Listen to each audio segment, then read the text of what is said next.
We are this botanical and community powered collective of people focused on facilitating efforts at Madrone research, conservation, restoration, and education. And the best way we do that is to connect scientists and people who know a lot of things because they interact and they have a relationship with the tree on the ground. So yeah, we're really glad to actually have this virtual forum in order to communicate with each other and share information. So my name is Michael Yadrick. I'm one of the plant ecologists at Seattle Parks and Recreation. I support Green Seattle Partnership, and I'm a part-time Arbutus influencer. And yeah, I'm here to help facilitate the meeting today. So I'll pass it over to Mary Ann. Yeah, okay. I'm Mary Ann Elliott. I'm a plant pathologist at WSU Puyallup. Been working on Madrone or Arbutus for a long time, the diseases and other health issues about Madrone. So that's mostly what I work with. And so today we have I'll give you a few updates about what we've been doing in the past, however it's long since our last meeting, a little more than a year, I think. And then we'll get to our guest speakers, which we have 3 really great guest speakers. So I want to give them plenty of time. And then we will have time for a discussion about some of the things that we have planned coming up this spring. And if there's time, we can answer Madrone questions that people have sent or that you might have, and talk about, other stuff that is of interest. So let me quickly, okay. So the past year, we have done a few tree walks with folks with the Tacoma Tree Foundation in Point Defiance and Swan Creek Parks in Tacoma. And just walking around, Michael and I talking about madrones, people having questions, their favorite madrone stories, stuff like that. So those are kind of a fun thing to do. We'll be doing more of those. And then we also did the Sound Waters University event, which we had done just when COVID, just before it started in 2020, and that was an in-person thing. But they have this event where they bring people together and you can learn about, wildlife, ecology, things like that. It's pretty cool. And we talked about Madrone, and this year there's a field trip with them to Camino Island State Park. Another project we've had going on since I think 2019 is monitoring madrones planted at Schuster Slope in Tacoma. And then we've done quite a bit of work just in the past month on the Common Garden project. So I just have a little bit of detail. I talked about this already. You could bring your dog, as you can see here. It was a lot of fun to do those. You never know what you're going to see.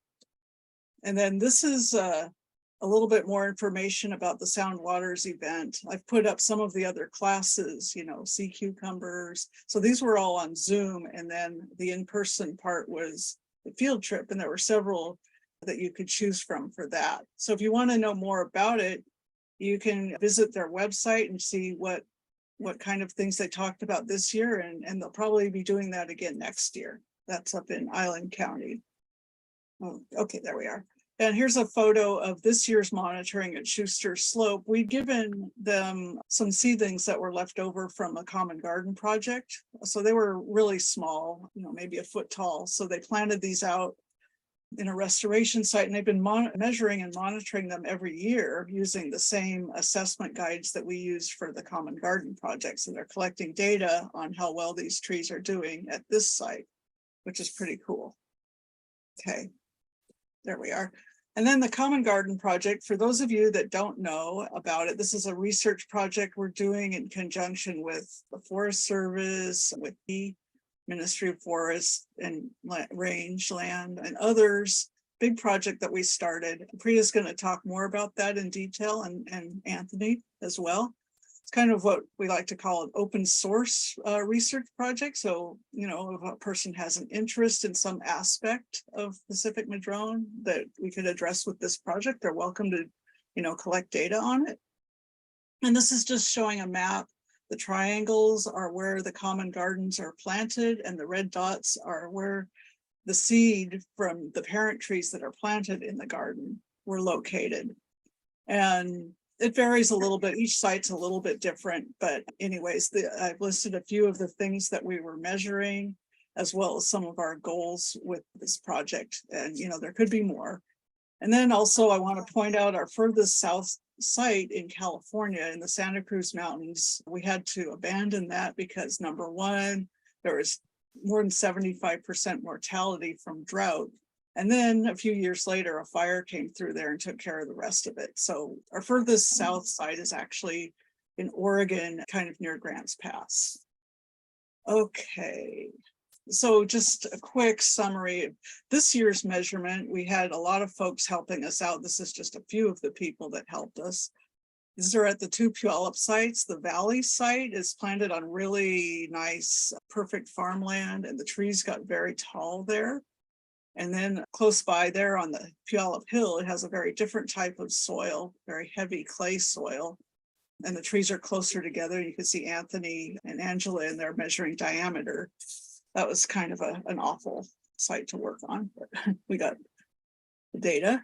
Okay, next. Then there are two Oregon sites at the Starker Forest near Corvallis. Again, this was a pretty good site for Madrone. The trees got pretty tall there. There was a snowstorm that went through a few years ago, and there's some breakage on some of the trees, which was interesting. And then our furthest south one is that the Sprague Seed Orchard near Grants Pass. There are some similarities to the Puyallup Hill site because it's fairly wet in the wintertime, but it's much drier in the summer. And so actually the trees there that survived the wet soil are doing pretty well. So that was interesting to visit. So we'll see what happens with all the data we collected. And then we went out for pizza in Grants Pass, and apparently Madrone is great for cooking pizza. They use 50 cords a year in pizza ovens. So when we're done with the common gardens, we're not. But anyways, I think that's all I have. Oh yeah, so now we're going to get to our guest speakers. Our first speaker is going to be Lea Wilson. She's got an interesting talk on survival of Madrone planted out in Portland. All right, sounds good. So my name's Lea. I work at Environmental Services in Portland. We're the sewer stormwater manager for the city. This is a slightly updated version of a presentation I gave at the Urban Ecology and Conservation Symposium in Portland in 2021. So if some of this sounds familiar, that's probably why. And I think a few of you are still unmuted, just as a note to check that. All right, so a little context here. The Environmental Services is one of multiple government and nonprofit agencies working on expanding Portland's urban canopy. Our program works with Portlanders on a voluntary basis, and our goals are around stormwater management, watershed health, and also equitable service delivery. Trees make for a great conversation starter with people, and it's an opportunity for us to have very tangible, positive interactions, which is important when you're the bureau that's most commonly known for coming in and ripping up people's streets or posting notices of combined sewer overflows, which is also what we have to do. So the tree program I work with specializes in planting trees in the upland, or the kind of the built part of the city. And so like streets, yards, parking lots, think that type of planting, as opposed to more of a restoration or reforestation style planting. And for a variety of reasons, we would love to plant more Pacific Madrone. It's native, it's evergreen, which is great for stormwater management, of course. It's a little smaller than some of our other native evergreen options. And I know I'm preaching to the choir on this one, but we all love this. A lot of people love this tree, which again, when you're working with voluntary programs and trying to inspire enthusiasm and stewardship in people, it's great to have such a charismatic tree to work with. It also has this reputation for being, thriving in inhospitable spots, which on some levels makes it seem like a great urban tree because the city can be pretty inhospitable. But as I'm sure many of you are familiar with, it's sort of perplexingly difficult to plant madrones, to transplant madrones anyway. And we found that most of the madrones that we were transplanting with our programs were not surviving. So we were working off of, this is back, this is going back a while now, 2014, 15, when we were trying to do some really intentional madrone planting, seeing something like 20% survival rates. And the approach we were using was based on, calling up our nurseries and our growers and asking, like, what do you recommend? And we tried to adhere to this idea of benign neglect. So I pulled a quote here from one of our local nurseries websites, And my goal here is not to comment on advice from nurseries, but just I thought they did a particularly good job, of providing this complete example of all the recommendations we'd been hearing. So like, comments about how difficult the tree is to work with, it should be put in poor soil, good drainage, neglect this tree, this idea of benign neglect. Don't give it too much water, start with small stock. But over the years, as we planted trees, we noticed that some were surviving in conditions that seemed surprising, given, this advice. For example, trees that had been accidentally given double the water. So we decided to put some of this to the test, and we see if we could come up with a good protocol for us to more reliably plant the tree with our volunteer-based but contractor-planted planting plans. So specifically, we looked to test 3 things in terms of survival and growth over an establishment period. For us, that's 4 years that we care for the tree after planting. We wanted to know, is full sun better? Is infrequent irrigation better? And is smaller stalk size better?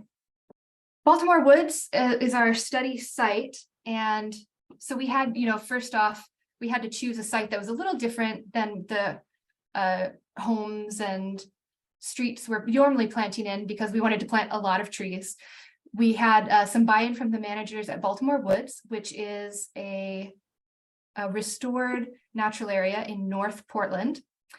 In January of 2017, we planted 144 Pacific Madrones. And this natural area, as you can see, all those gray lines are tax lots. So this is an amalgamation of many acquired properties that had various land uses prior to restoration, including parking lot and orchard. We did test all the soil, though, before we planted, and the soil was a consistent texture across the sites. Let's see. Our study design. The trees were divided into full sun, part sun, and shade groups, and each group was divided into 2 irrigation treatments during the dry season, frequent and infrequent, and then each treatment included trees of 4 size classes, as you can see in the figure. Each plot was replicated 3 times. So you can see in this photo that like our blue posts here are going to be our frequent irrigation, and then you can see the orange posts are going to be the infrequent. It gives you a sense of what Baltimore Woods looks like here. I think because this group is probably interested in more detail, a note that our watering frequency did change throughout the course of the study for both groups, because we were trying to mimic our standard watering protocols, which taper during this 4-year establishment window. I don't know how common that is, but it's how our contracts are set up. We started with the first year, this is a tongue twister to say, frequently irrigated trees receiving weekly watering visits. Then they went to every other week, every 3 weeks, and finally every 4 weeks. And then the infrequent trees received water starting at every 3 weeks, then 4 weeks, then 6 weeks, and only received 3 years total irrigation, though they did receive some other establishment services like clearing out weeds around them in that 4th year. And then the volume of water remained the same and was based on the stalk size at planting. We used 4 size classes: 1-year-old trees, like less than a foot tall, maybe half-gallon, smaller size. The second group was 3 to 4 foot trees, maybe approximately 5-gallon. The third group was 6 to 5 foot tall trees, approximately 10-gallon range, and then trees that were 10 to 12 feet tall, or about 20-gallon trees. Those 20-gallon trees were large enough that they could be considered typical street tree size at planting, so like a 1-inch or greater caliper, 6 inches above the root flare. At the time of this study, we were planting street trees. We are not currently, but that was important. Thinking about street trees was an important part of this for us. And then we're not set up to grow our own trees. So to find part of the size difference that you see is based on what we could find with nurseries. The typical sizes available to us. Based on those sourcing conversations, we specified groups by height, because beyond the 1-year-old trees, we didn't think we'd be able to reliably specify age. And we wanted to avoid inconsistency from potting practices or status. For example, if someone had just potted up smaller trees. And of course, we couldn't control for everything. This is a publicly accessible natural area. And we did see, so first thing is, of course, right in the middle of planting, there was a surprise snowstorm. And so we saw some early mortality and limb loss from that.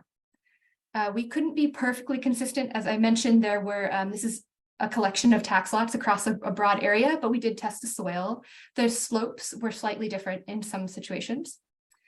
And variation in public access. And I think some of our trees received a little more through traffic than others.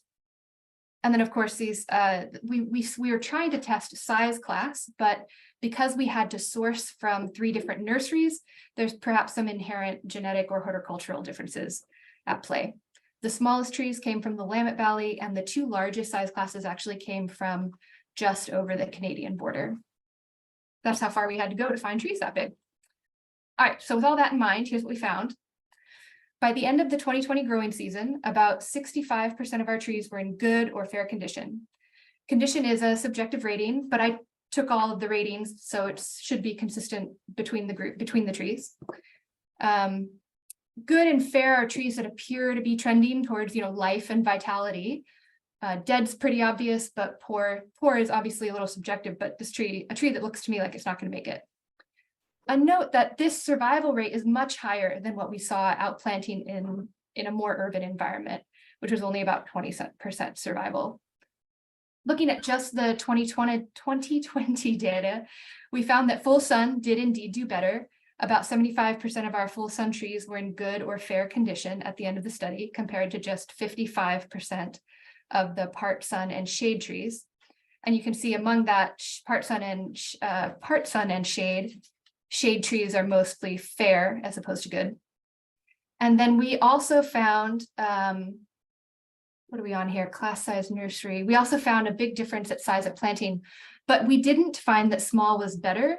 I think this could be partly because of that early snowstorm, not sure, but the trees with the highest survival in our study were the 3 to 4 foot trees, and the largest trees, the ones that started at 10 to 12 feet.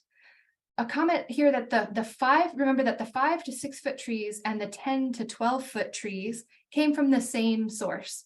So there does appear to be a size as opposed to nursery stock difference here. And then irrigation was not correlated to condition or survival. And for us, we felt like this is good news because part of this was ease of instruction for our contractors. Can we just plant the trees and have our contractors treat them like any other tree? And not having to give them special irrigation instructions was good news for us. So what about growth? We measured both height and caliper. And the short version is that for exposure and irrigation, we saw no effect on relative growth. So the increase in height or the increase in caliper based on that individual starting height and caliper. The smallest trees are not included in the caliper part of this because we couldn't get measurements. They were too small to take measurements when we first planted them, but we do have height for those trees included. These first plots here show the growth by sunlight exposure. And certainly there are some trends. We can see that the shade trees grew the least, but it was not significant. Second set of plots here show irrigation. I'm pretty intrigued by this one. Again, we didn't find any significant differences, but you can see a trend towards shorter trees for the frequently irrigated cohort. And then for starting stock size, we did see a difference. Smaller size at planting was correlated to the greatest relative growth, but remember that only about 1/3 of those trees lived. So it depends a little bit on your goal and the conditions in which you're planting. In terms of both height and girth, we saw the best performance in that 3 to 4 foot range, or sort of second best, but combined with survival characteristics, that tree is starting to shine for us, or that stock size. So my closing thoughts here, there's a lot of data that could be sliced and diced in many ways. From the broad overview, we feel pretty warmly about that 3 to 4 foot range in terms of survival growth, and then of course cost. As I mentioned, the survival condition of the very large trees was very good, but they're also very expensive. So if we can save some money there, that's great. As long as attention is being paid to where you're putting the tree, we found no special irrigation instructions were necessary, which again, great news for us for this specific interest. And then As I mentioned, our survival rate here was a lot better than what we saw, like a lot better. And so, to me, I wonder what we're missing. And one thing we didn't look at was bark damage. And we're also, for us, we're no longer planting street trees. And so we have more flexibility to plant in this smaller range and to allow for a more natural form. So a tree can, in full sun, for example, has the lower limbs to shade its own bark. It hasn't been artificially pruned up too much to kind of make it look more like a street tree. So I think there's some other things that we could explore, but we feel excited right now to continue to be planting madrone, and our updated survival rates are TBD. This is a great opportunity to thank Gary and Marianne, who showed me around their plots at WSU and Puyallup before we got started, which was very interesting anecdotes and suggestions from them. And of course, as demonstrated by this gathering, a great sense of connection to the work. And then a special thanks to our natural area managers and a really great volunteer steward group who keeps an eye on this lovely site in a tough part of town. And then our contractors, Ecology, who are really game to help us out with our side projects. So that's what I got for you. Thank you so much, Leah. There's a lot of information to cover in a short amount of time. Really How'd I do? appreciate it. Are we under 15 there? Yeah, totally. Yeah, as far as I got it. Yeah, you're under 15. So we got a few minutes for questions as we transition to the next speaker. There was one question from in the chat for Marianne Casson. When will updated survival rates be available? So we concluded this study in 2020, and then our program has changed a little bit, but so we don't have any trees, we don't have any madrones that we've planted since 2020 that have finished their full establishment regime.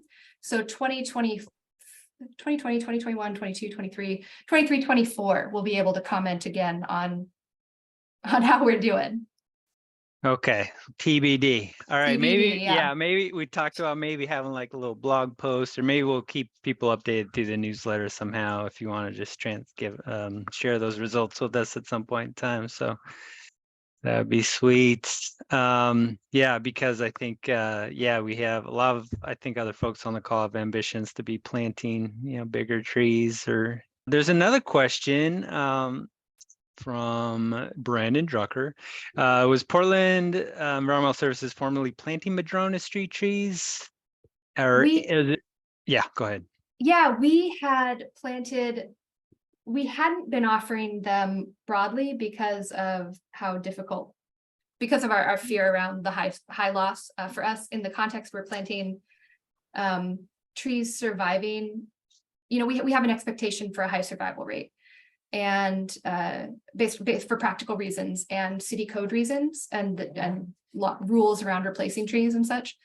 So we were hesitant to plant a lot of madrone. We planted them here and there, mostly as like yard trees at school projects, that sort of thing. We did have a couple of specific opt-in projects where we reached out to folks who had expressed interest in madrones and had like a nice wide strip size where we thought the madrone would be well protected from kind of car doors and mechanical damage, and asked if they wanted a madrone specifically. And then we gave them special instructions like, don't water your tree too much. And we tried to find sites that were full sun or just partial sun for that. So we had a couple of very directed projects that included madrone, and we saw only 20% survival from those, which was not good enough for us to be offering them in the context of the type of urban planting we're doing. Yeah, I guess going along with that question about, or just a segue from what you just said about kind of boosting survival rates, there's another question from Joe. Have you used any rooting hormones or ericoid mycorrhiza for your transplanting?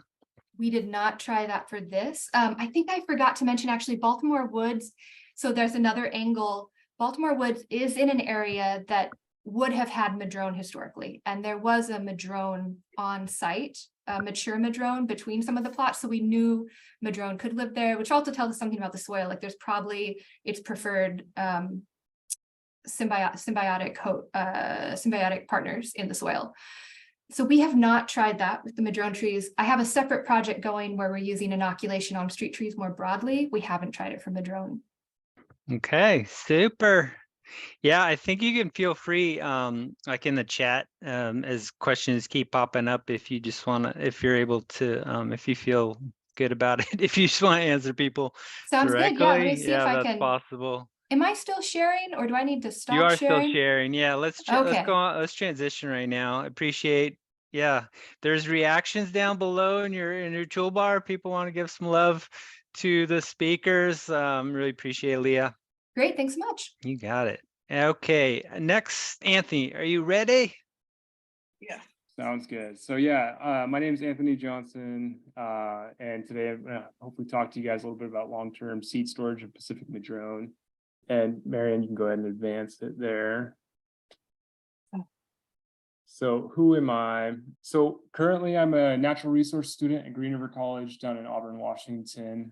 And I also got kind of this unique thing going on where I go to school at Green River College, but I work for Wazoo for the Puyallup Research and Extension Center there. And I work with Dr. Marianne Elliott. I've done a little bit of things from industrial forestry stuff to some, some other natural resources things, but I've definitely gotten more and more interested into the science and ecology of, of our forests and stuff here. So go ahead and shift on to the next one. Pacific Madrone, again, like Lee just mentioned, probably don't need to explain to you all why we care about this tree species, but something that I really think is interesting with Pacific Madrone is that out of all of our species in the Northwest, it's one of the ones that we know the least about. And outside of, this meeting here, there's not a ton of research happening here. So it's this great, iconic species of the Pacific coast. And, when we compare, our knowledge of Pacific Madrone to say Doug fir, it's just, we don't know quite as much. I think that's all I'll say about that. You want us to go forward. So a little bit of background on long-term seed storage. So I just want to give like some history here is that, in the US and globally, people have been thinking for a long time about storing seed. And it's important to note that plants have, different varying degrees of viability after storage, with some plant species doing very well being stored and some not so well.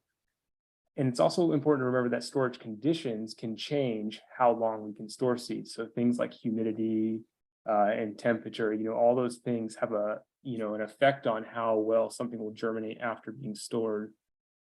And I think it's important that we start to investigate this a little bit further, especially on something like Pacific Madrone, because it allows us to understand what our limitations are. And as you heard in the last talk, with Lee, they're thinking about the limitations of Madrone in city landscapes and things like that.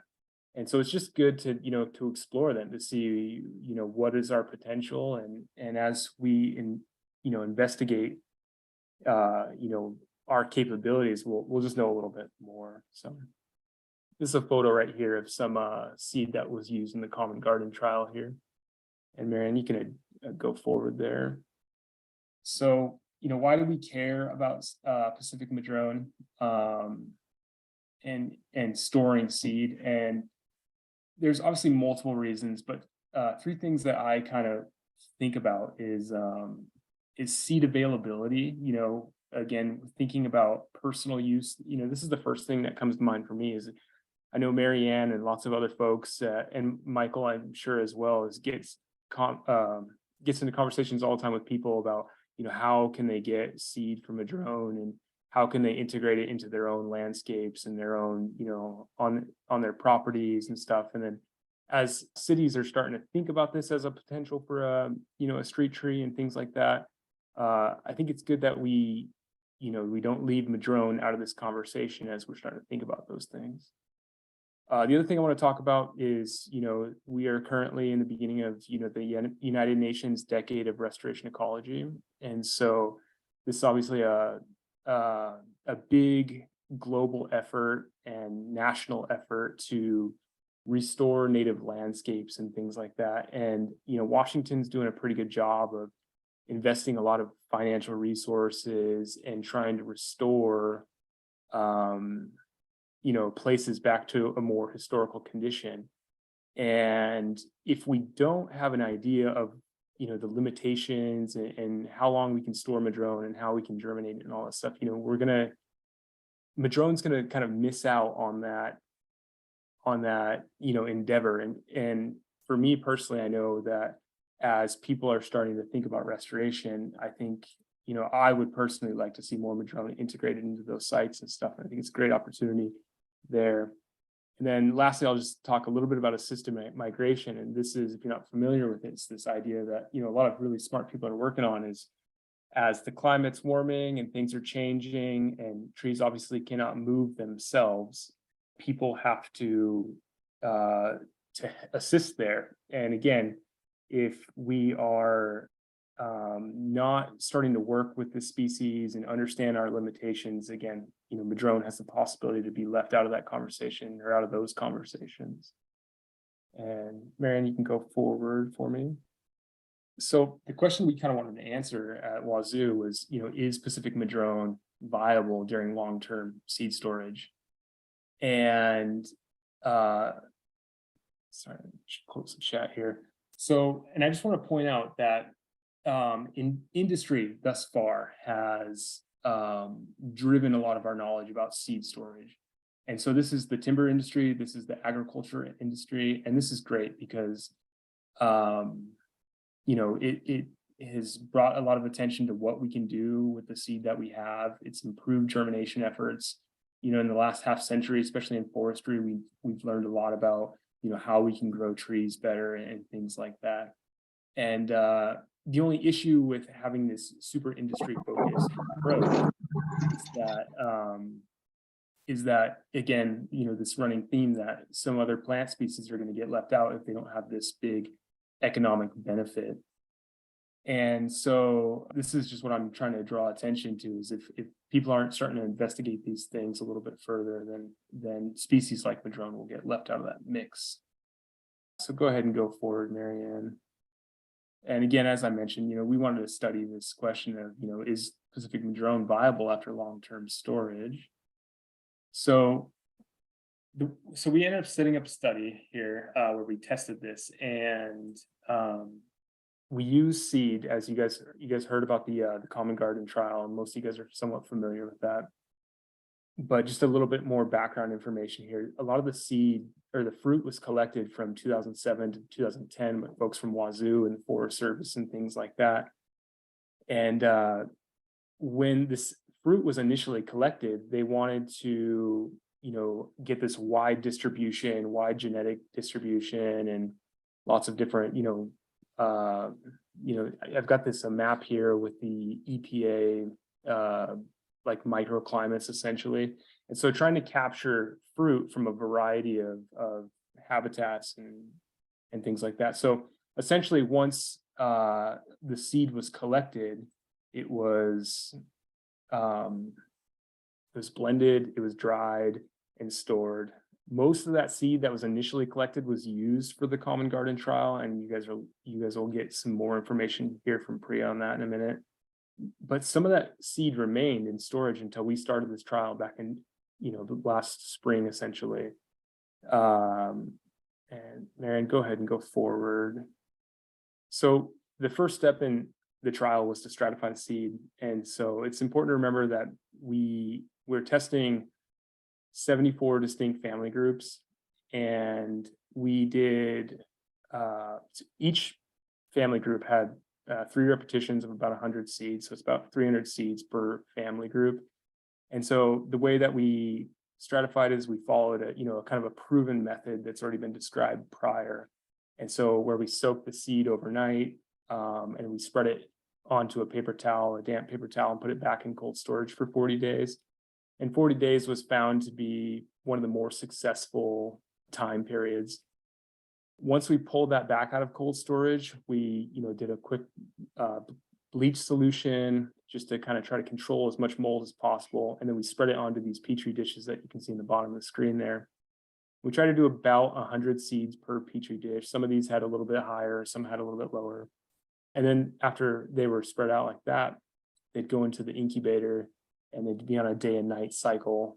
and they'd be monitored for things like humidity and temperature and stuff like that. So go ahead and go forward.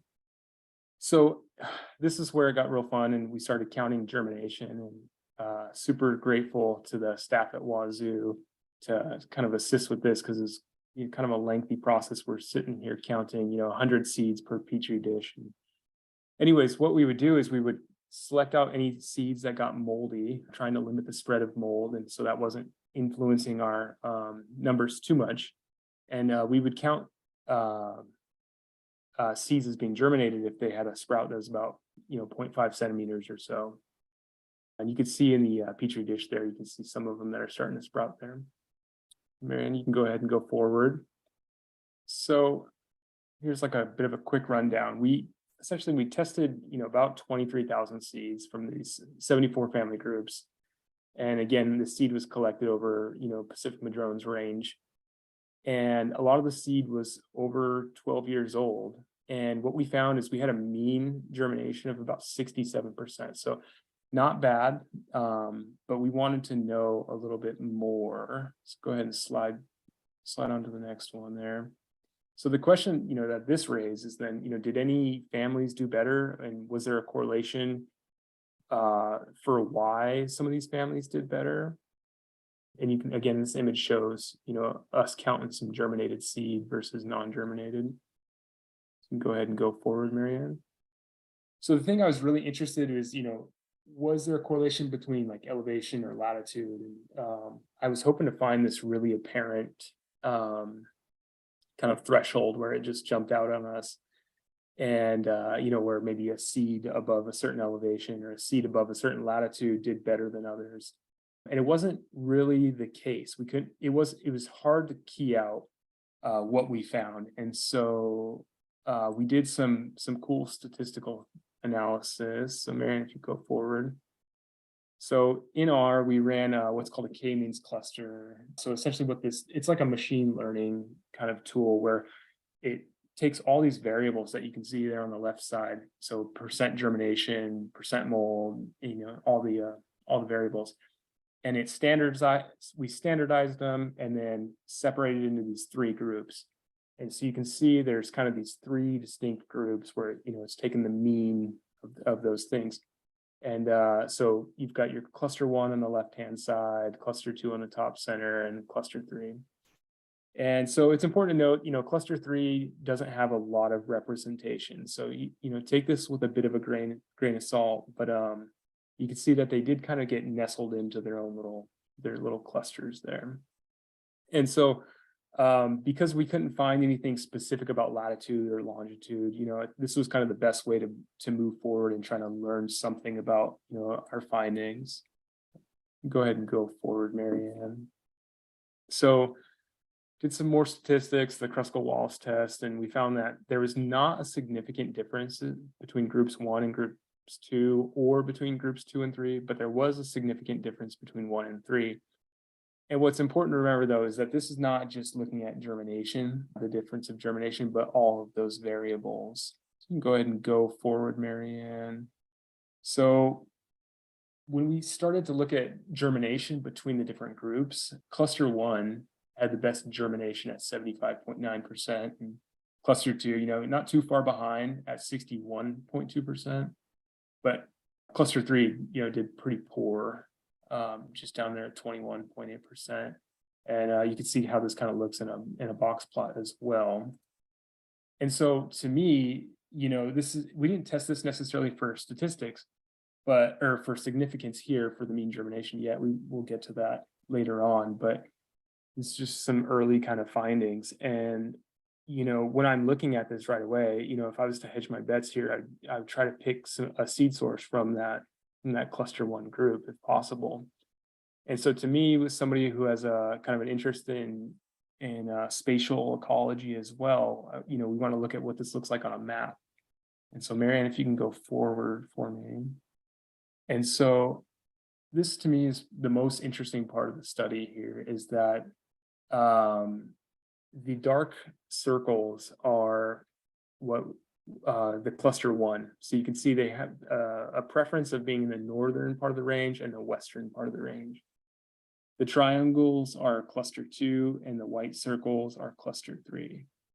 So I think this is kind of interesting, although it was not like very apparent that, seed in Washington did better than seed in California or something. But when you took all the factors together, cluster 1, who seems to be germinating a lot better, tends to favor that Pacific coast and that Olympic Peninsula. And so again, as we are starting to think about how we can potentially improve germination as cities and different folks are thinking about, starting to have Madrone better represented on the landscape. This kind of should give us some insight for where seed collection where we may want to focus our efforts on.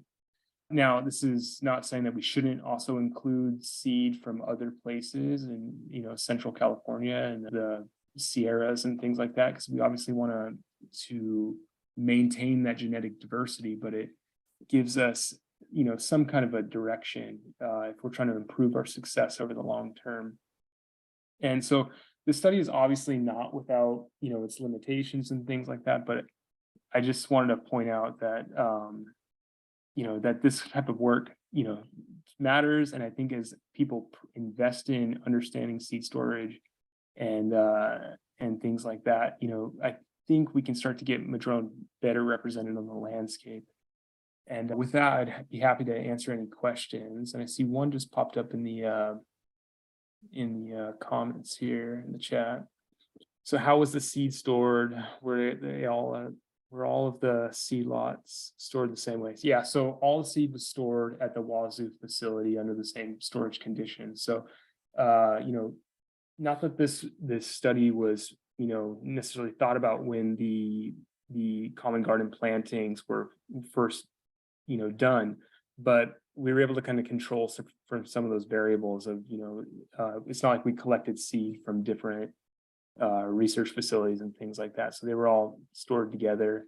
And so that shouldn't have been a factor there, what the storage conditions were. Off the top of my head, I have it in my slides. Marianne, do you remember, is it 37 or 34 degrees? I think it's like 34 degrees in our cooler, and they're just stored in bags. Right. So question from Joey. Let's see. Did we see any effective time since collection? Older seeds. It was, what's interesting is, off the top of my head, and again, we wanted to explore this data a little bit further. This is kind of in the early stages, but we would like to explore that a little bit more, Joey. But from what I saw, because there was a couple family groups that were from 2021, and there didn't seem to be too much of a difference there. We had some seed that was stored for a long time that germinated really well. Let's see, Stu here. We didn't test per se the moisture, but we did kind of monitor it throughout the process, and especially like in the petri dishes and things like that. We tried to keep it as consistent as possible to try to, reduce the effects of moisture. I don't know if that totally answers the question there, Stu. Well, we did measure percent moisture in the seed before doing the experiment in the stored seed.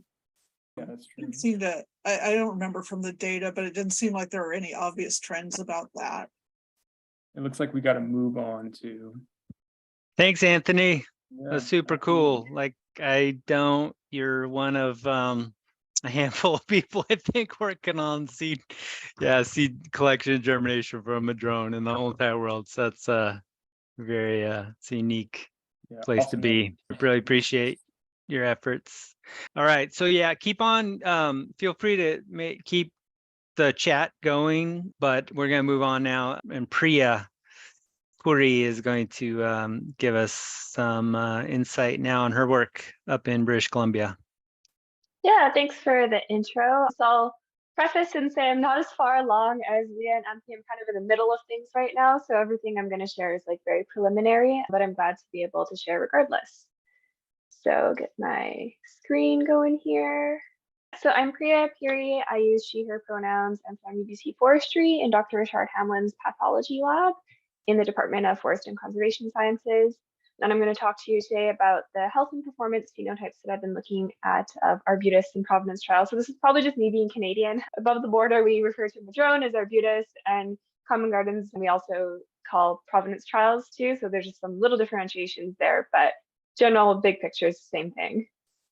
So just before I begin, I'd like to acknowledge that today I'm at home in Coquitlam, presenting from the traditional unceded and ancestral territory of the Coquitlam First Nations. And all of my work that I've done on the Arbutus Madrone throughout the range has been throughout the Coast Salish communities. And I just want to extend my gratitude to those nations for the privilege to work there and share that land.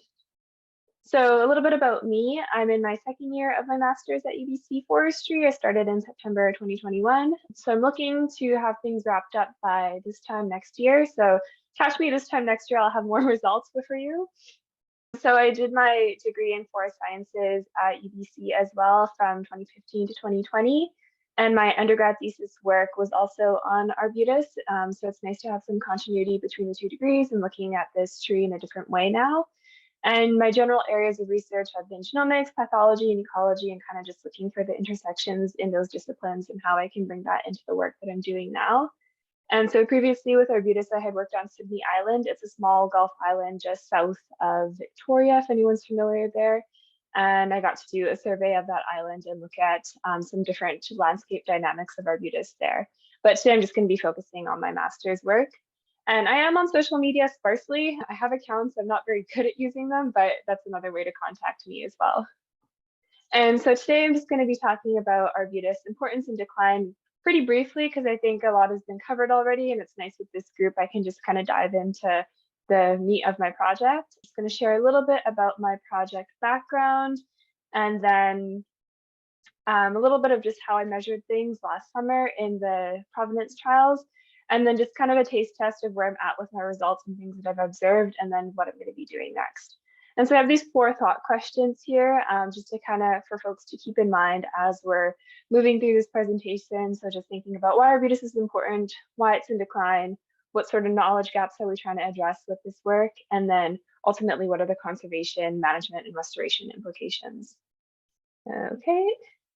So Arbutus importance, I really don't have to drive it home to this group. We all love and adore it uniformly. So it's not an economically important tree, but ecologically and culturally, it holds immense value. So above ground, we see it as a habitat for a lot of small mammals and birds. It provides year-round shade as an evergreen broadleaf tree. We have berries are great food sources for frugivores, and the flowers are a great resource for native pollinators. And then below ground, we see Arbutus form ectomycorrhizal connections. And then as we see it growing out on these rocky bluffs and loose soils, the root systems are really important in soil stabilization. And then culturally, of course, Arbutus is an iconic tree characteristic of the Pacific Northwest.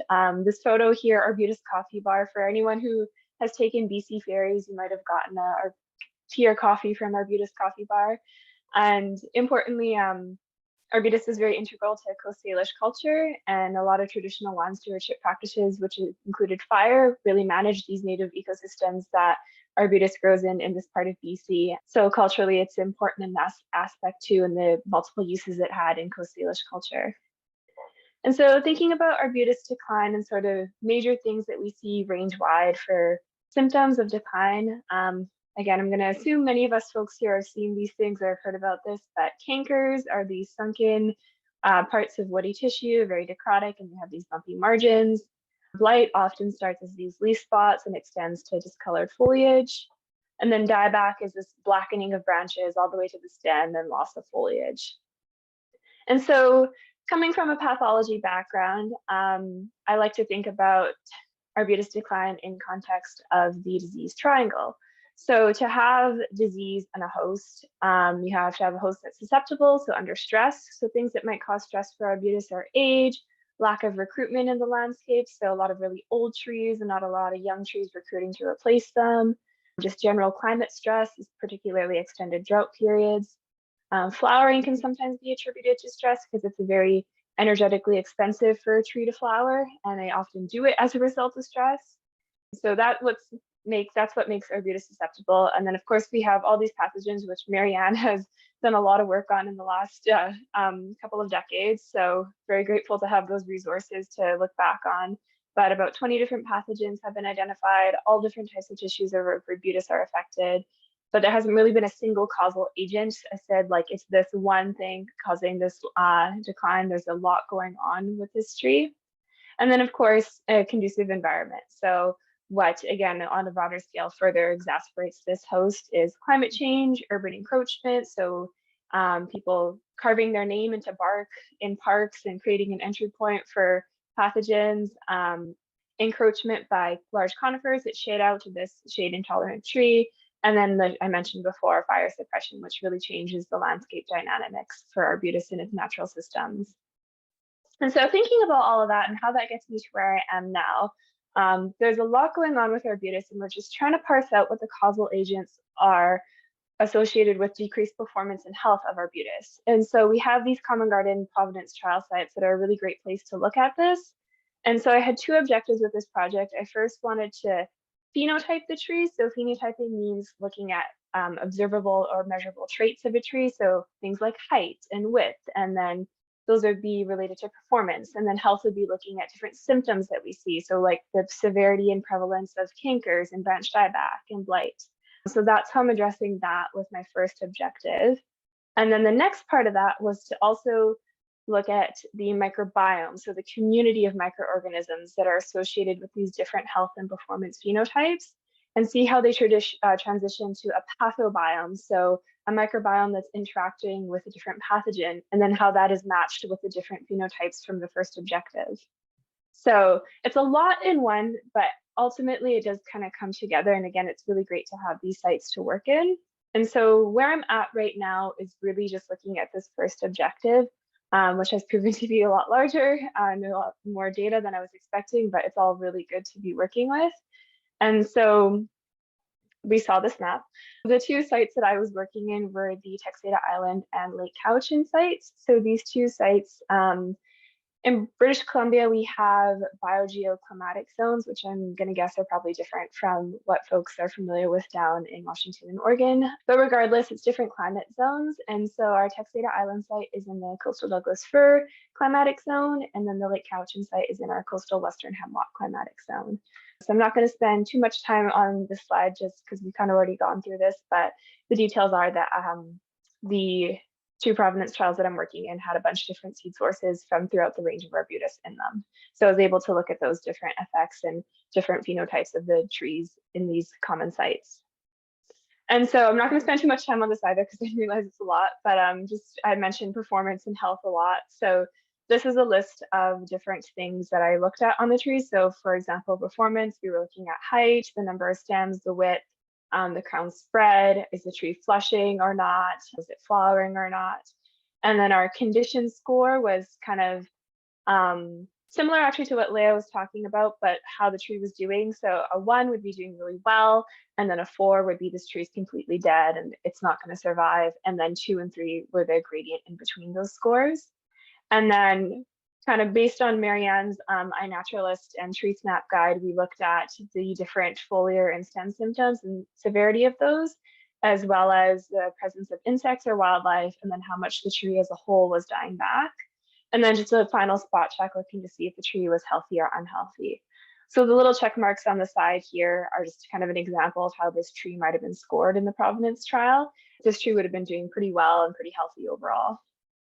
And so just kind of some information about what we collected last summer. So in Lake Cowichan, also known as the Holt Creek site, we measured about just shy of 900 trees, and most were very symptomatic. The performance was quite low, and there was a handful of trees that were upwards of 3 meters. So these are kind of an example here of showing like a condition 4, and then a 3, a 2, and then a 1. So even then our 1, you can see there's a ton of leaf spots. You can see the sort of white trails. Those are the leaf minor damage. So very symptomatic in comparison to Texada Island, which was really lush and very lovely and very green. A lot of very happy trees, a lot of very tall trees, upwards of 5 meters, which was really great, and a lot more trees too. So just around 1,400. So we did see a lot of these blight and dieback symptoms still, but not nearly at the frequency that we did in Lake Cowichan. And this is again just to show some more photos of different things that we saw in the sites and different ranges of variation. So we did see some of these sort of diffuse lesions throughout the stems on some of the trees, which I think Marianne might attribute to a Phytophthora sometimes or something else. Some early signs of cankers, but not too many because the trees are a little bit more juvenile than the sites down in Oregon and Washington still. Some of these diffuse lesions into the stems, some blight, but then some bouncing back, some leaf spots, and then again, some more of this sort of uniform browning on the leaves. And so thinking about family health and performance, I'm still kind of parsing through these details, but observationally, I would say that trees sourced from Oregon were doing pretty well. And so Marianne had identified HC2 and OR1. So HC2 was from California and OR1 from Oregon as being families with poor and good survival respectively. And so that wasn't something I was looking for very specifically, but just keeping an eye out for on the tags when I saw them come up. So OR1 was doing pretty well at those sites, but HC2 was a little bit more variable. And then there was a family from California, Los Altos, that was very poor in Cowichan. Almost every single one of those trees was completely dead, versus on Texada Island, they weren't doing great, but they were doing a little bit better and not looking like they had been hit with a blowtorch. And then in my sites, I have 4 sources from BC as well, which I found were a little bit variable. They were consistently variable between sites, but they weren't always the best trees, which I thought was really interesting. And so this is an example from Redwood Valley in California, and how this tree was doing was not very well in Lake Cowichan. And so just some preliminary results to share about how things were doing. So this was looking at seed source, so the broader categories, so BC, California, Oregon, and Washington, and how that impacted dieback. So just kind of the broad look at the tree and how much of the foliage and stem is affected. And so we can see that Washington, Oregon, and BC have very similar sort of ranges, but California seed sources have greater dieback in both the Texada and Lake Cowichan site, but generally less in Texada, which we'll see in the next 2 slides. So sorry, opposite here. So generally Texada trees were just doing better and a little bit healthier. So height was a pretty big contrast, but again, you can see these green boxes show that the California sources are a little bit lesser in these BC sites. And a similar pattern for stem width as well at the basal stem width. So we didn't do diameter breast height just because a lot of these trees aren't tall enough for that yet. So we were just looking at the base. And so this is all to say, there's a lot going on with Arbutus. There's a lot that I still have to work through in this data. So what I'm kind of in the midst of right now, and like I said, hopefully by this time next year, I'll have my master's wrapped up and can share some actual performance and health patterns and how that connects with provenance and seed sources. But I'm just looking to sort of parse out those patterns right now and hopefully identify some provenances that show good health and performance, and then conversely to the ones that aren't doing as well. And I am hoping to revisit the BC sites and kind of validate some of these findings in this field season to come and see how things are looking this year in comparison to last year. So those are things that are kind of happening now. And then by the end of my degree, I'm hoping to do some microbiome sampling. So looking at the different tissues, so leaves, root, soil, stem tissues, and seeing how those are connected to these different phenotypes that we measured. And then also there was an additional site in Lake Cowichan where some leftover trees were planted that had really high mortality. So I'm hoping to just be able to rip up those trees and look at their roots and see if there's any root rot or decay in there as well too. So some take-home points just to bring it home there. I know I kind of blazed through that. Just to reiterate the point that Arbutus is an ecologically and culturally important native species. We all love and adore it uniformly, but it has unfortunately been in decline for over 50 years for a whole smattering of different reasons. But preliminarily, I think in my talk and the talks that we heard previous to do this as well, there is some suggestions that their seed source does influence these different traits that are important to us as far as conserving and managing Arbutus goes. And so the goal with the phenotyping information is to find these good, healthy seed sources that we can use for restoration ultimately down the road.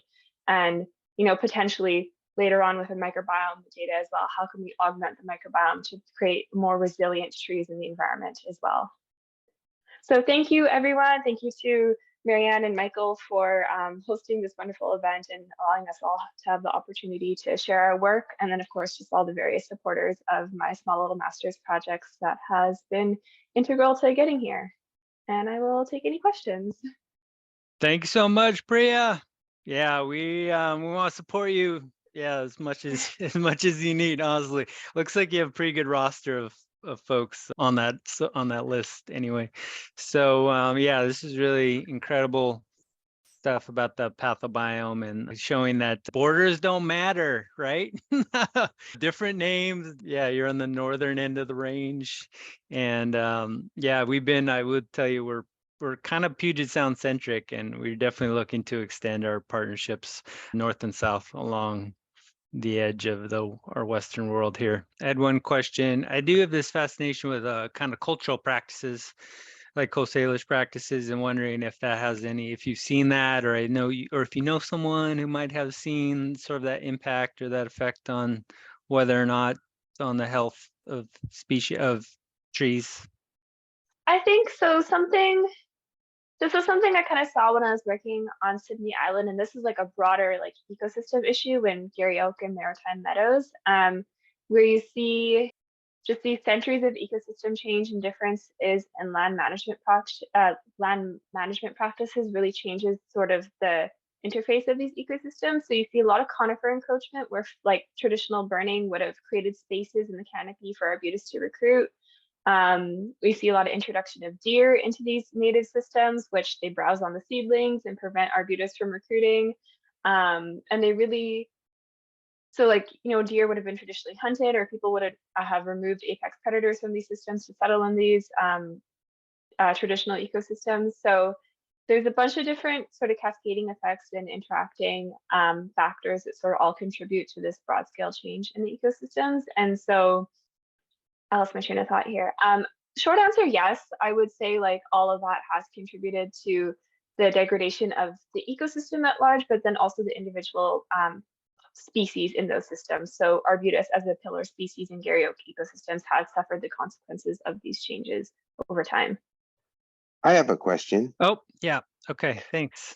So I've got a bunch of madronas on a ridge line on my property, and they're all sick and dying. And would I be wrong to plant another tree in there? I mean, is it like in any way contagious? Or I know it probably isn't, because I probably would have come up in conversation with you guys, but I'm just wondering if I'd be wasting my time and the life of a seedling by bringing it in this environment where they're not having any success. I could answer that. Yeah, I mean, if you have a lot of sick trees there and all of the fungal spores are, floating around, if you plant something under them, they're likely to get infected. But those spores are pretty much everywhere, but in a larger quantity, if you have a whole lot of sick trees in one place. I think the key is to, change your site conditions or find site conditions that are more suitable. But not having seen your site, I don't know, is it well drained? You said it's at a ridge top, so maybe. Well, it's an island in the South Sound, which is just glacial till. So probably was at its best years ago when it was almost just all gravel, because the gravel pits around me seem to be a fantastic starting area for other madrones to try and make it. But because over the years, the alders and maples and everything of the amount of material there in the ground is not just as gravelly as these other spots. And are the other trees like growing taller than the madrones and kind of closing the canopy? Yeah, they are kind of pushing up the hillside. I mean, the madrona, I think maybe that was their last real sanctuary, was that top ridge line, and the other trees I think have just been pushing up into their territory. So it probably is just losing the sunlight and maybe the increased amount of material or something. I don't know. Yeah, so it's probably pretty stressful in that spot. Yeah, well, it's not working for them now. So I guess unless I want to start logging or something, I can't do much for them. Thank you. I have a question. Okay. Oh, can you hear me? Yeah, what's your question? Yeah, this is sort of related to the last question, and I might have missed the discussion and I had to leave for just a few minutes. But have you talked about coppicing dying plants by any chance? It seems like in places where they were dying back, we would cut them back, and then the regrowth would be pretty sustainable for a number of years before they would like catch any of the disease. So it was like kind of a restarting or cutting back and then regrowing the madrona from the stump Yeah, cutting. definitely a good idea, as long as the disease hasn't, compromised the root system, and, the storage in the base of the tree isn't, depleted. Definitely doing that, I think, can help them get more vigorous. Yeah, the last fellow was talking about what to do with all these dying trees, and maybe if he cut them back, he would get a refreshing growth of some of them at least. Worth a try. Yeah. Yeah, we have talked about this. We've mentioned this sometimes, and it's very much shock and awe, I think, to a certain extent, because, I think traditionally a lot of us most of us like a very straight tree with a broad crown, and that's our conception of beauty and aesthetics for the trees. But we do know that it doesn't seem like sometimes there's a lot of appetite for like cutting something down and then letting it, resprout, but that might be the only way to kind of save the tree, I guess. So that was kind of getting to my question too I had for Priya about the cultural practices. Like I don't know if that was like traditionally something that was done to just maintain, healthy trees, but I imagine it was. So yeah, Well, coppicing and pollarding is like an ancient technology that's been around for thousands of years, I think, in a variety of ecosystems around the world, but that people use to maintain vegetation and use the material for things, medicine or for building materials mostly, I would say. Yeah, and I wanted to mention about madrone. It is kind of adapted to frequent fire that goes through and burns off the top part of the tree, and then it resprouts. So that's kind of what happens in a natural ecosystem. Yeah. So thanks. So I want to reset here. I think we've kind of started into some question and answer thing. I want to thank Priya. I want to thank all our guest speakers today that put these presentations together in pretty kind of a short amount of time, because we knew we wanted to have this meeting in the spring, and it's a good way to start the spring. And round of applause or reactions for Anthony and Lea and Priya. That was really incredible. So aside from the questions in the kind of live in the crowd right now, we know we do have just like 5 minutes left in the time that we dedicated to this. There's still a lot of people in the room. I think we are willing to hang out longer, so just kind of informally chat, but we do have some questions. Some of these are common questions that come across our radar, and then and that, like, if we do not answer them, I think today, we can probably, I think, promise to answer them on the listserv or in the newsletters in the future. So I'll just start here with this one. Comes from Ron. I don't know. I think they might be in the crowd here, which actually is a good question, because, like I said, I am pretty familiar with Pacific Madrone in the Puget Sound, the south end of the Salish Sea.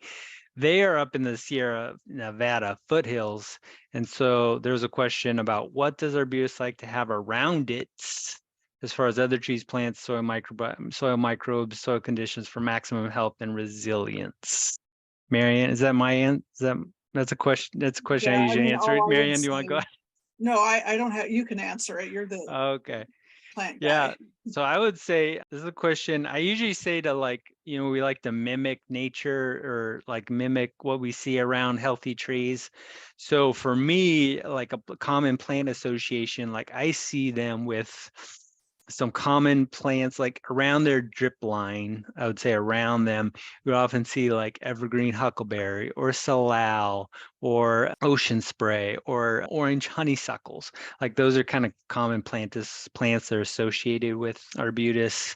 2, there's this concept of like companion planting in our gardens, or I just heard another one recently, and maybe it comes from the permaculture field, like about, kind of layering plants or whatever. But I think one of the biggest things what we don't like to, like what is probably bad for it is, underneath that drip line, or for it to be like surrounded by like impervious surface or a bunch of lawn perhaps. So because the closer that, and not to say like you can't touch it or whatever and be around it, but being able to kind of buffer it especially around its roots. I think it provides some good drainage and just promotes good hygiene, I guess. So we're not like bumping into it, like I say, with bumping into it with like backing into it with our vehicles, hitting it with a weed whacker, which seems that thin skin is really susceptible then to opening it up for pathogens and whatnot. So sorry, that's a long-winded answer for that one.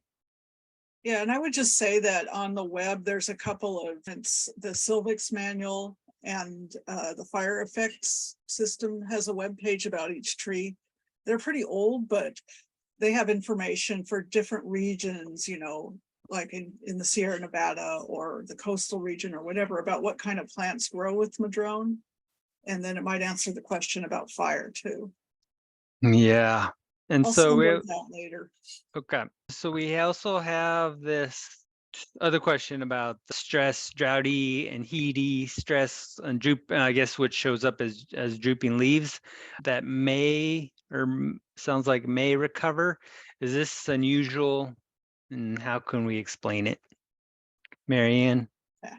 I can't explain that. I don't think I've seen that here. I do know that when I think probably towards June or later in the summer, maybe earlier further south, when the new foliage comes out, the older foliage starts to turn yellow and get droopy before it falls off, but that doesn't recover.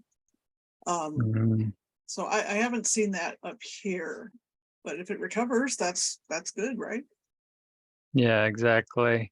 I think have too, the yellowing, this is a common question we get, is about the yellowing of leaves like in the summertime. So it's that drought deciduousness, yellow leaves that fall off. Like the tree is evergreen, but it does lose leaves pretty commonly in the summer. So that's normal. But yeah, it's interesting that they recover. So that's a good thing. Yeah, the other question is about responding to low intensity prescribed fire in various weather and soil moisture level conditions during both early spring, late fall, early winter conditions. What do you think about that one, Marianne? Yeah, I don't have an answer for that, but I will send out the link to the fire effects manual. They might say something. I just, we know that madrone has thin bark and can be damaged by fire. So any kind, even a low intensity fire might damage the bark at the base of the tree and allow entry for, decay fungi and things like that. Hey, I have a question. Yeah. Go for it. Okay. I have 2 large madrones on my property. They're about 13 feet in circumference. Wow. And because of that, I have a couple of smaller ones, maybe 10 feet high. But underneath the fir tree, I have a patch. I assume it's from bird droppings. I have a patch of about, I'm going to say 30 little tiny growing trees. Obviously, nothing's going to happen if I leave them in that bunch. So in transplanting them, what do you suggest I do? Or putting them in pots? You can try, but most people I've talked to and about that, it's very difficult, a low success rate of digging them up from the wild and potting. It's better to plant from seed or fruits into pots and then transplant from the pot. I don't know, has anyone else had better luck transplanting just directly from the wild? You could say it on the chat or raise your hand or whatever. Yes, Ron, you're muted. Oh, still, there you go. There we go. I've had some success transplanting, but only very small, like just, tiny seedlings. And this, where I am, is mostly clay soil. And so it's keeping the entire root ball intact. That seems to be the main thing. And right, don't disturb the roots. The roots are super sensitive, of course, but really no more than several inches high. I've had some success transplanting those. Okay. Okay. And Yeah, it sounds about right. I would dig, as deep as you can for anything. Yeah, it just takes a lot of digging. I transplanted one out of my garden bed. For some reason, I put it in there temporarily because I didn't have a spot for it. And yeah, it grew like several feet, and then I probably had to dig as deep as it was tall. And I'm not sure if it's gonna live. We'll see. There was another Yeah. question. Yeah, go ahead. Joe, is that your name? Jim. Have your hand up? Yeah. What's your Jim, question? yeah, I have a nursery and we tried Pacific Madrone many years ago, and we also tried transplanting, and we just had no success hardly at all with transplanting even the smallest seedlings. And from the little bit of research I did many years ago, I understood that they just do not like their roots disturbed, or especially a central root. If there's any disturbance at all, they really get stressed. And so you're right. I think seeds in a container is the best route to go. But the other side of that is, for a nursery, it's really tough because when you plant, you have to plant so many to get just a few, it seems like, because of the high mortality. Because I would love to produce them if I could. The high mortality from digging them up or from seed? Well, even seed, another thing we found is that you might get them to grow 2, 3, 4 years, but you just continually seemed like there was mortality even in later years too. Yeah, well, we'll have to talk more. We've had very good luck with growing them from seed. I think one of the key is to treat the seed with fungicide or something to prevent damping off and that sort of thing. But yeah, we've had pretty good luck. All right, anyone else? Do you have this couple questions or just comments in the chat? Or one question was, this one's interesting, whether or not it's lore or fact or fiction or not, but I've heard about retaining the same north-south orientation that it grows in the nursery to the place where it's gonna be transplanted to. I've heard this one too. I don't know. I think it can't hurt anyway, but it takes a lot of, there's some organization and some logistics involved in knowing the orientation. It is like per the compass, like, yeah, moving it from one place to another. I've heard some people like marking like a little splotch or like paint on the can, like on the 1 gallon pot, and then that's where you know how to orient it. But yeah, that's interesting. Oh, someone asked about cuttings. Every information that I've had and talked to people, it says it's impossible, like very, very poor success rate at cuttings, unless somebody has a successful way of doing it they'd like to share. I've heard that you basically can't propagate that way. All right, we have this other question that came in before the meeting. It was about these amanita mushrooms that were growing, which appear to be mycorrhizal, right? So yeah, lots of comments about kind of the plant association, what they see growing under the trees. And then kind of this question about, does anyone know how deep this layer goes? Actually, I think the layer referring to is the mycelium layer of the mushroom. And then again, the question about what other shrubs and plants thrive under madrone trees. So very kind of similar question. But I don't know if anyone has an answer about how deep the mycelial layer goes. I would guess that it's not very deep because they need oxygen. So you wouldn't see it, too far down. And just when I've been digging around, I don't really see much mycelium down below like 6 inches even, but it could be, depending on the plant, of course. Yeah, that's a fun one. This is a good one. Do you want to read this one?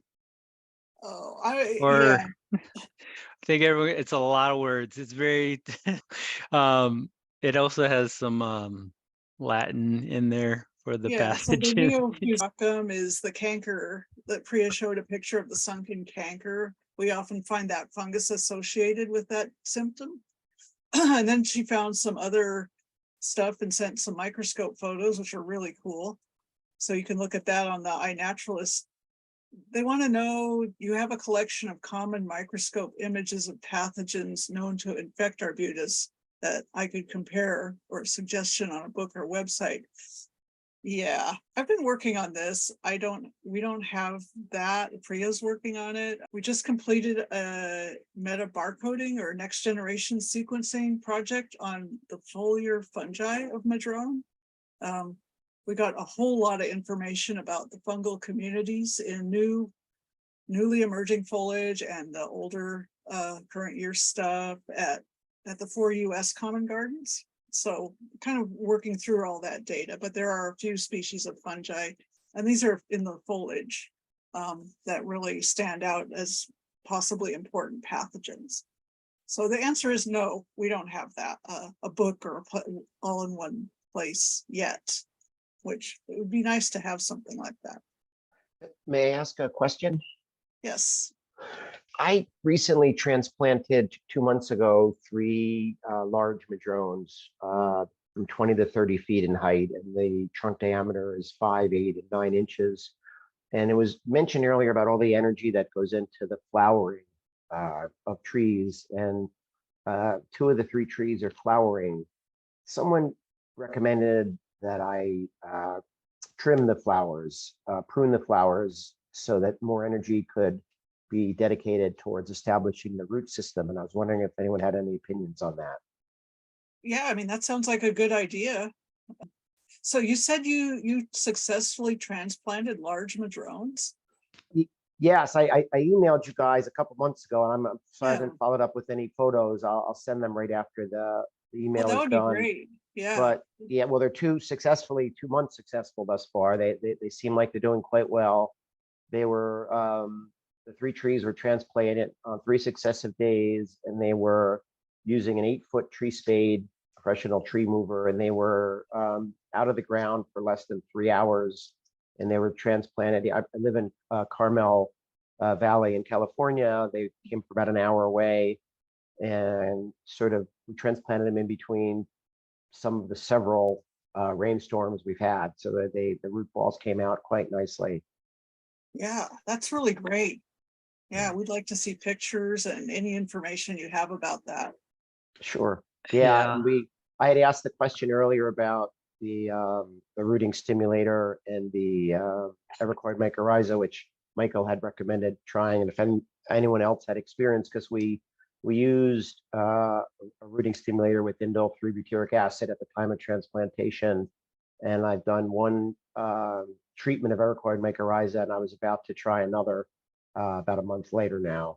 But I was wondering if anyone else had any experience with trying either of those treatments.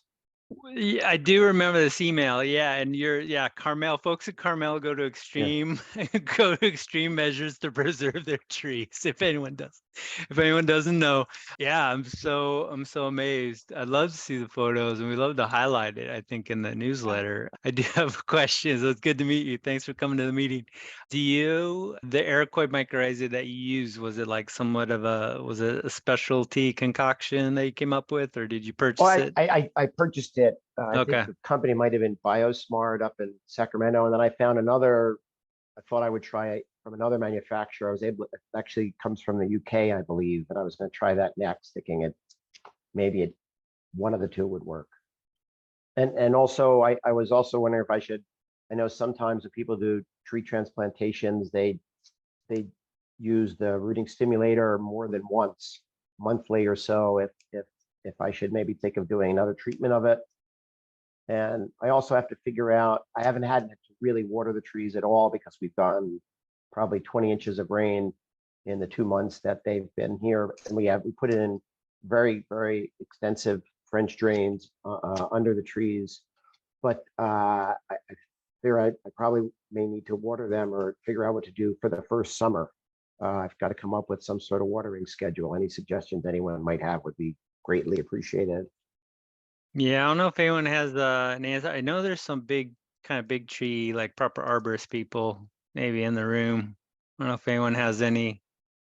I could make up an answer, but I don't know what some street tree plant. Maybe there's more of a street tree planting or watering protocol that's out there, because they're huge. I guess I haven't seen the photos of them, so it's really interesting to think about having to water a mature trees, which I think more and more we're getting into the habit of, maybe with climate disruption, like, this massive, like a lot of mature trees now are kind of becoming stressed, and we want to save them because they're special specimens or they're special to us. And so I think it is kind of an uncommon question. I don't know if we have the answer for it. But I'd say in establishing usually madrone, instead of like the frequent waterings that you often do with other species, like an infrequent but deeper watering might be appropriate. But I can't tell you exactly like what Yeah, volume. we weren't sure whether we would do it weekly or monthly. That was sort of the choice we were trying to make, just sort of dousing it and letting it dry out thoroughly in between. But I'm not sure what that interval should be. That might be a good question for the listserv. Maybe we Okay, could crowdsource I'll it a try little that. bit more. Yeah. Okay, here's a question. Okay, Leah answered. So Leah said, in the arboriculture world, like 10 gallons per inch of caliper.